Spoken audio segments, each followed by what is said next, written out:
श्री त्रिपुरसुन्दरी स्तोत्रम्। श्वेतपद्मासनारूढां शुद्धस्फटिकसन्निभां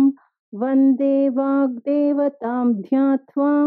देवीं त्रिपुरसुन्दरीं शैलाधिराजतनयां शङ्करप्रियवल्लभां तरुणेन्दुनिभां वन्दे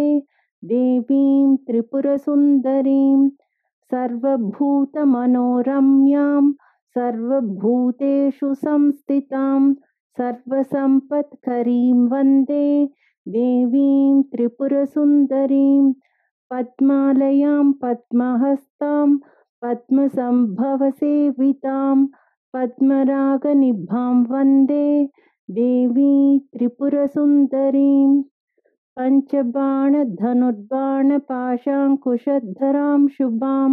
पञ्चब्रह्ममयीं वन्दे देवीं त्रिपुरसुन्दरीं षट्पुण्डरीकनिलयां षडाननसुतामिमां षट्कोणान्तस्थितां वन्दे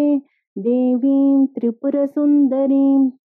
हरार्धभागनिलयाम् अम्बामद्रिसुतां मृडां हरिप्रियानुजां वन्दे देवीं त्रिपुरसुन्दरीं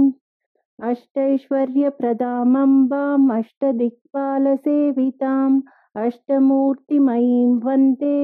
देवीं त्रिपुरसुन्दरीं नवमाणिक्यमकुटां नवनाथसुपूजितां नवयौवनशोभाढ्यां